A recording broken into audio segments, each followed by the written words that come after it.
Hey YouTube, it's Cody, we got Christian, and today we're talking about some of the failures, and if you call them failures, we've had some difficulties in this real estate thing. Learning lessons. Learning lessons and challenges.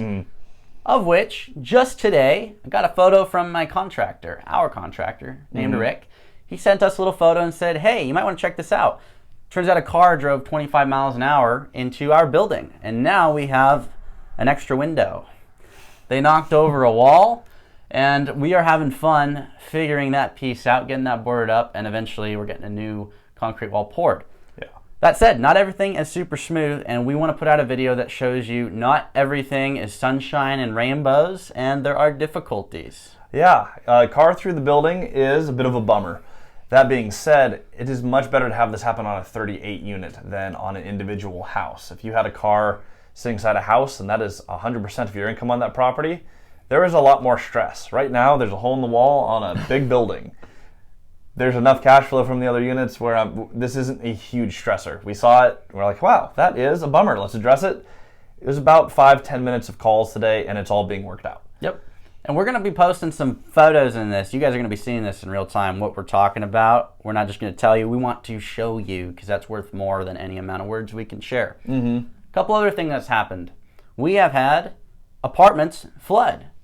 I had 2 apartments flood at my very first 12-plex. I'll be pulling some photos to share with you guys. And I got a roof replaced at my other 12-plex in Moses Lake.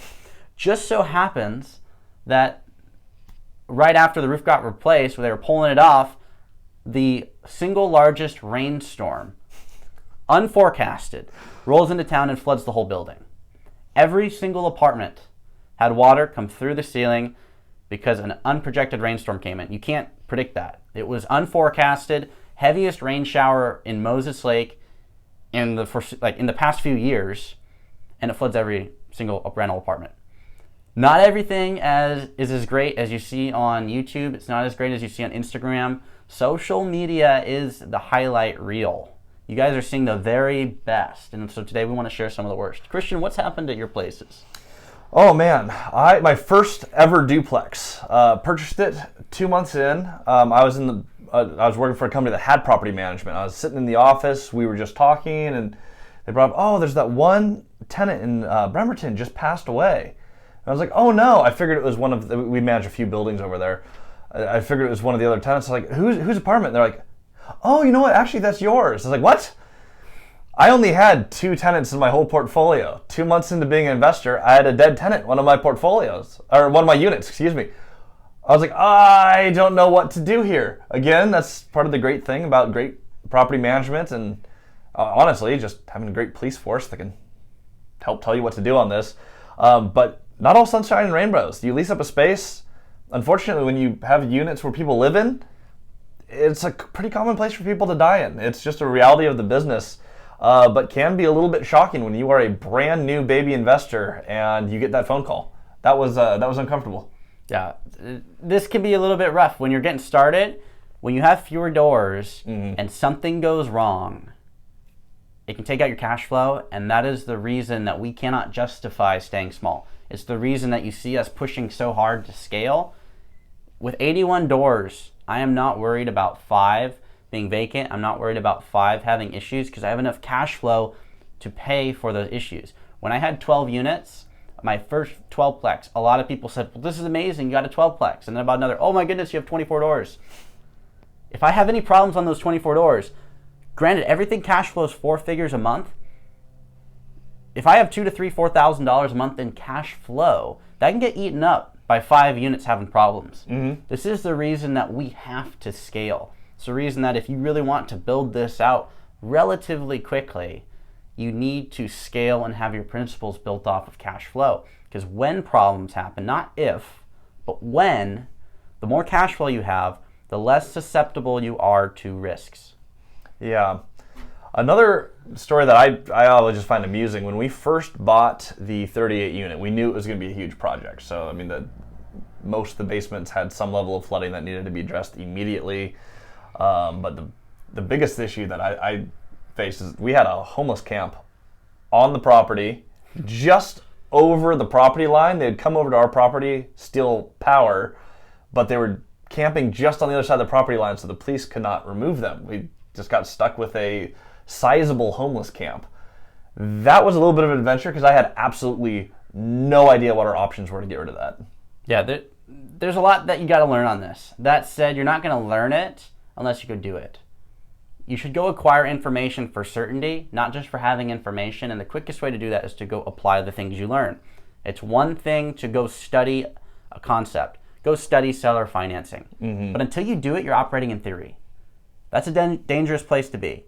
You want to apply so that you're acting out of practical application. You're acting out of the knowledge that you've done it before and you know how to execute it. If you're operating in theory just because you've studied it, you will encounter things that you don't know what you're doing. And the homeless camp was one for us. Like, I guess it makes sense we call the cops and they handle it, but in reality, we can't do anything because they're 1 foot off of our property line. How do you go through things like that? That is what you're going to encounter when you actually go buy properties and learn that this game has issues. You're going to encounter challenges, and that's not a reason not to do it. And by the way, that story ended with our neighbors started developing the property, which is just perfect timing and super lucky. They called in and had the homeless camp removed for us. So we get lucked out on that one. Touching base on the operating in theory, that is something that, while dangerous, you don't want to do it. At some point, there is I have mastered this. It takes practice. There's going to be things that you have to do operating in theory. Don't let the little stuff get there. One comment that we've gotten quite a bit is, you didn't do it on your own. You got help. Yes, we want to do something that is bigger than us. This requires a lot of help. When you are operating in theory and building your way to mastery, when you have something you haven't done or don't know, surround yourself with people who do know what they're doing. We have an amazing resource in that market. His name's Doug. Very, very helpful on what to do and not to do on this renovation. We would have under-renovated the units. We would not have maximized market rents. We would not have the same project without the right people in place. So the biggest message I think we learned there is, when you have to operate in theory, surround yourself by people who know exactly what they're doing, who have a mastery in what you're trying to do. Do not play this game alone. Even if you want to be the lone wolf that says, I made it by myself. The game isn't as fun to play by yourself. It's just not, and it's more difficult. Don't add extra steps. The game is challenging enough on its own. Surround yourself with the right people, play the game with the top people in your space, and go do something remarkable. That said, that's today's video. If you guys want to see more of this, put your comments in the comment section below and we'll make it happen. Perfect.